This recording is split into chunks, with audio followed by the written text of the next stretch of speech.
Super investors are investors with more than $100 million in assets, and that's why looking at the changes in their portfolios is a great indicator of a company's growth potential. Microsoft is a company whose product you probably use every single day, and that product is Windows. As we can see, Microsoft has been bought a lot in the third quarter of 2024, as well as the second quarter and the first quarter. Now looking at the 9-pillar analysis, we can see that Microsoft gets a rating of 7 out of 9, with only 2 pillars currently sitting in the red, and that is the 5-year PE ratio and the 5-year price to free cash flow. Now normally this would tell you that the company is overvalued compared to the free cash flow they generate and compared to the net income they generate, but Microsoft is a very specific company as they are a one-of-its-kind company. There is no other company in the world like Microsoft, and I don't think that there ever will be another company like Microsoft, and that's why I do believe that they should be trading at a premium, and that's why I don't really mind these 2 pillars being in the red. Now something I really love about Microsoft is the double-digit growth in their revenue, in their free cash flow, and in their net income. If we actually have a closer look, we can see that their revenue has indeed been growing exceptionally well over the past 5 years. Their net income has indeed as well been growing very well, and their free cash flow has as well been steadily increasing. And as we always say on this channel, the growth of a company is the single most important thing and the one and only thing that can increase its intrinsic value. And so based on the high growth they have been experiencing, I really do believe that they will keep growing a lot into the future. And actually, if we jump to the earnings tab in Seeking Alpha and go to earnings estimates, we can see that the analysts do project double-digit growth in 2025, 2026, all the way to 2029. And if these predictions turn out to be correct, and I really don't see a reason why they shouldn't turn out to be correct, I really do believe that Microsoft can bring a yearly return of between 15 to 20% to its investors. And talking about return, if we jump to charting and compare Microsoft to the S&P 500, we can see that over the past 5 years, Microsoft has actually beaten the S&P 500 by more than 100%.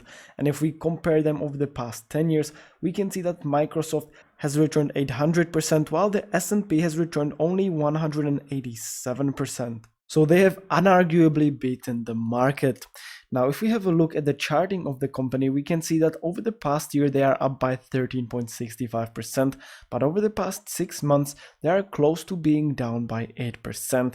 And so this might be opening up a great opportunity to buy the company at a discounted price. So jumping back to the 9-pillar analysis, let's have a look at some more of their fundamentals.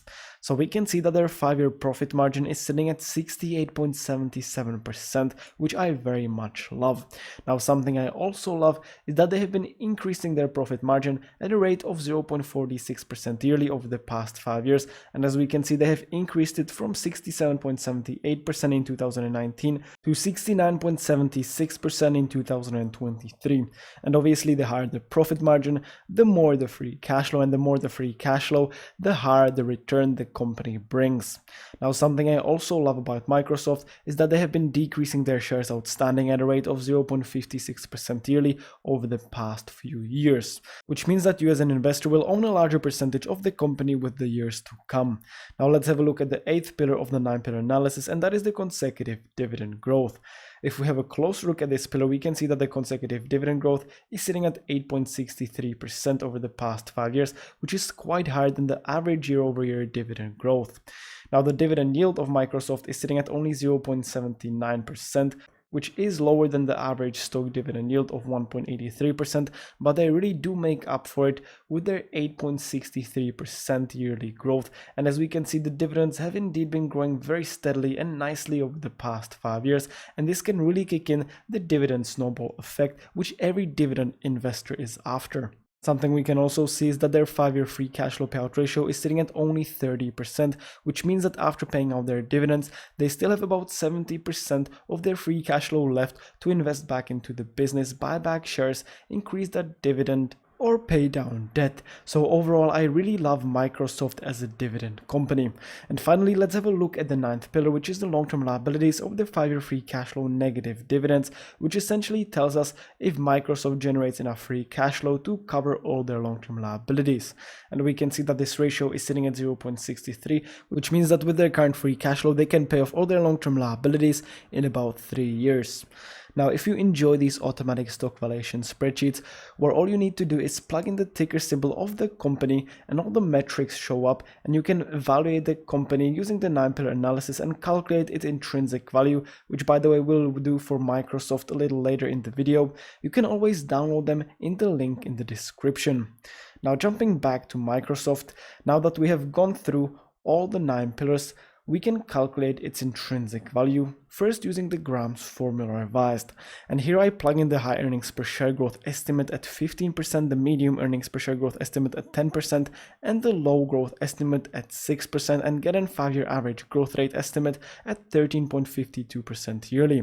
Now, combining this with the 5-year earnings per share and the base PE, the growth rate multiplier, the average yield on AAA corporation bonds, and the current yield on AAA corporation bonds, we get an intrinsic value of $253.89, which is actually 66% lower than the current trading price of the company. And the reason for this is that the Graham's formula doesn't account for the premium of a company. Now, what we can do is have a look at the current yield on AAA corporation bonds, which is sitting much higher than the short-term average, which is sitting at about 3.5. So if we plug that in, we actually increase the intrinsic value to about $359, which is only 17% lower than the current trading price. Now, moving to the second valuation model, the discounted cash flow model.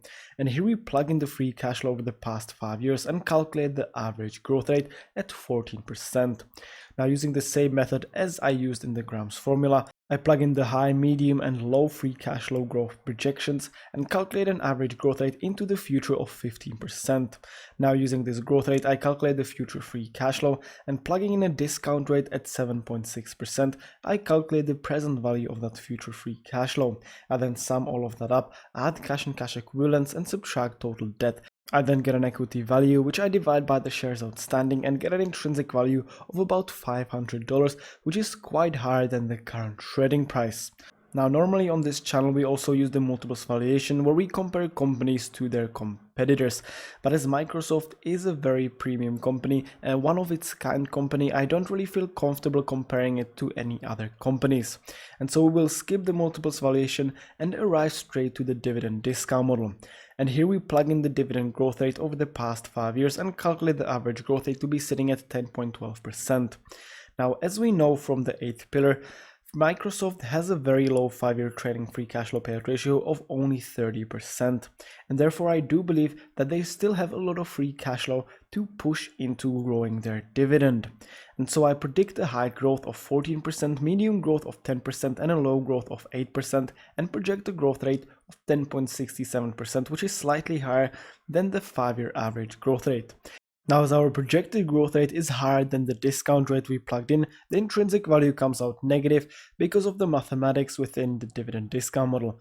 But for situations like this, we have our alternative model, which gives us an intrinsic value of $476.32, again quite higher than the current trading price.